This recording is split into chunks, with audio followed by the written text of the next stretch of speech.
সবাইকে হ্যালো। ডেসক্রিপশনে আমি victory with ash the Sunshine লিখেছি। আমি কয়েকটি বিষয় নিয়ে আলোচনা করব, আর ছবিটিও হলো দ্য ওয়ার্ল্ড নিডস লাভ। এটাও আমি একটু ব্যাখ্যা করব। গতবার আমি রিফোকাসিং বা পুনরায় ফোকাস করার বিষয়টি নিয়ে কথা বলছিলাম। আজ সেটার ওপর আরেকটু বিস্তারিত বলবো। আমি জানি রেড এ বিষয়টিতে খুব ভালোভাবে আলোচনা করেছে। আমি শুধু আপনাদের কিছু নতুন দৃষ্টিভঙ্গি দিতে চাই। যদিও আগের আলোচনা খুব ভালো ছিল, তবু আমি প্রতিশ্রুতি দিয়েছিলাম যে এ বিষয়ে আবার বলবো, তাই আমি আমার কথায় অটল থাকার চেষ্টা করি, সময়ের আগেও হলে। প্রথমে আমি আপনাদের কিছু পড়ে শোনাবো। আপনারা জানেন আমি সবসময় ব্যক্তিগত উন্নয়ন বা পার্সোনাল ডেভেলপমেন্ট সম্পর্কিত বিষয় যুক্ত করতে ভালোবাসি। এটি এসেছে ট্রেন্টনের কাছ থেকে।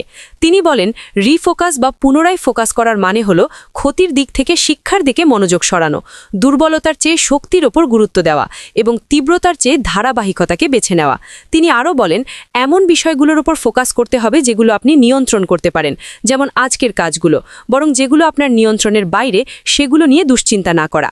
তার কিছু গুরুত্বপূর্ণ কৌশল হলো প্রতিদিনের অগ্রাধিকার ঠিক করা, কৃতজ্ঞতা চর্চা করা, নিজের উন্নয়নে মনোযোগ দেওয়া, নিজের শক্তির উপর ফোকাস করুন। আপনি যেটা ভালো পারেন সেটার উপর মনোযোগ দিন, আর যেগুলোতে দুর্বল সেগুলো অন্যকে দিয়ে করানো বা গুরুত্ব কম দেওয়া। এতে আপনার কাজের দক্ষতা বাড়বে। তীব্রতার চেয়ে ধারাবাহিকতাকে বেছে নিন। প্রতিদিনের ছোট ছোট কাজ একসময় বড় সফলতায় রূপ নেয়, কিন্তু হঠাৎ করে খুব বেশি চেষ্টা করলে সেটা দীর্ঘমেয়াদী টিকে থাকে না।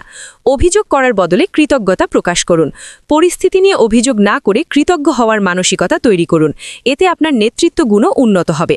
ট্রেন্টনের মতে রিফোকাস মানে হলো ভয়ভিত্তিক অপ্রয়োজনীয় চিন্তা থেকে সরে এসে ইতিবাচক, কার্যকর এবং উৎপাদনশীল অভ্যাসে নিজেকে পরিচালিত করা।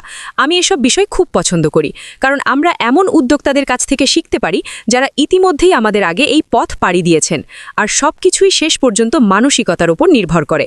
এখন আমি আবার ভিক্টরি উইথ অ্যাশের মূল পেজে রিফোকাস অংশে ফিরে আসছি। আগেরবার এর কিছু অংশ পড়েছিলাম, আজ একটু ভেঙে ব্যাখ্যা করব। সত্যিকারের ফোকাস একটি ম্যাগনিফাইং গ্লাসের মতো কাজ করে। এটি অতিরিক্ত পরিশ্রম না বাড়িয়ে শক্তিকে কেন্দ্রীভূত করে এবং সাধারণ কাজকে অসাধারণ ফলাফলে পরিণত করে। এই অংশটা আমার খুবই প্রিয়। যখন আপনি পরিবর্তন আনার ওপর ফোকাস করেন, তখন আপনার অর্জনগুলো আরও গভীর অর্থ পায় এবং আপনার জয় সবার সাথে ভাগ হয়ে যায়। কি শক্তিশালী একটি কথা, তাই না? আমি চাই আমার বাড়িতে একটা বড় সাইনবোর্ডে এটা লিখে রাখতে। মিস্টার অ্যাশ এবং তার টিম এটা তৈরি করেছেন। আমি মনে করি এটি সত্যিই অসাধারণ।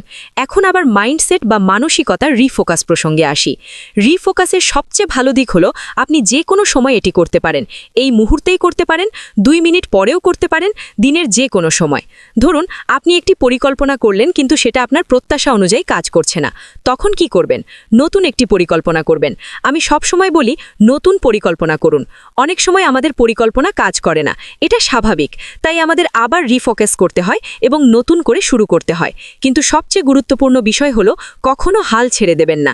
একটা পরিকল্পনা কাজ না করলে সেটা বাদ দিন, নতুনটা করুন। সেটাও না হলে আবার নতুনটা করুন। এভাবেই এগিয়ে যেতে হবে। আর মিস্টার অ্যাশ মুফারে এবং তার টিম নিরলসভাবে কাজ করে যাচ্ছেন। তিনি সবসময়ই পরিপূর্ণতার দিকে মনোযোগ দেন। তিনি নিজেই বলেছেন, কোনো কিছু আমাদের কাছে দেবেন না যতক্ষণ না সেটা সম্পূর্ণ নিখুঁত হয়। তাই আপনি যদি চিন্তায় থাকেন কি হচ্ছে, কি হতে যাচ্ছে, তাহলে চিন্তা করার কোনো প্রয়োজন নেই। আপনি যদি আমাদের ভাই অ্যাশকে চিনে থাকেন, তাহলে জানেন যে তিনি এখন খুব মনোযোগ দিয়ে সেই কাজগুলো করছেন যেগুলো করা প্রয়োজন। আর যখন তিনি প্রস্তুত হবেন, কখন হবেন আমি জানি না, তাই আমাকে জিজ্ঞেস করবেন না, কল করবেন না, মেসেজও করবেন না কখন, কারণ আমার কাছেও এর উত্তর নেই। তবে আমি এটুকু জানি, যখন আমরা সেটা দেখব, সেটা আমাদের সবাইকে অবাক করে দেবে। এখন আবার রিফোকাস বা পুনরায় ফোকাসের অথায় আসি। ভিক্টরি উইথ অ্যাশে আমরা এমন অনেক কিছু শিখব যা আমাদের আবার ফোকাস ফিরে আনতে সাহায্য করবে। আর যখন আপনার আশেপাশে এমন মানুষ থাকে, আপনার সার্কেল, আপনার সেই ভাই বোনেরা যাদের আপনি এই অসাধারণ যাত্রায় পেয়েছেন, তারা আপনাকে ফোকাস ধরে রাখতে সাহায্য করবে। এটা অনেকটা জিমে ওয়ার্কআউট পার্টনার থাকার মতো, যে আপনাকে উৎসাহ দেয়, আপনাকে ফোকাস রাখে। এটা সবসময়ই একটি বড় সুবিধা। যেমন ধরুন আপনি জিমে গেলেন। অনেকেই শুধু এজন্য জিমে যায় কারণ সেখানে অন্য মানুষ থাকে যারা তাদের উৎসাহ দেয়। হয়তো আপনি দেখলেন কেউ আপনার থেকে বেশি র‍্যাপ করছে, তখন আপনি সেটাকে চ্যালেঞ্জ হিসেবে নেন, আপনার মনোযোগকে সেই দিকে সরিয়ে দেন এবং নিজেকে আরও উন্নত করার চেষ্টা করেন। আমি রিফোকাস বিষয়টা আরেকটু তুলে ধরতে চেয়েছিলাম, কারণ আমি মনে করি এটা খুবই গুরুত্বপূর্ণ। আমি জানি ভিক্টরি উইথ অ্যাশে আমরা এমন কিছু পাবো যা আমাদের মানসিকতা এবং পুনরায় ফোকাস করার ক্ষমতা উন্নত করবে। কারণ অনেক সময় আমরা ফোকাস হারিয়ে ফেলি, হয়তো হঠাৎ কেউ ফোন করলো বা অন্য কোনো কিছু এসে আমাদের মনোযোগ ভেঙে দিল। তাই যখন আপনি কোনো গুরুত্বপূর্ণ কাজ করছেন, তখন ডিস্ট্রাকশনস বা বিভ্রান্তি দূর করতে হবে। ফোন বন্ধ রাখতে হবে। যেমন আমি এখন এখানে কথা বলছি, আমার ফোন বন্ধ।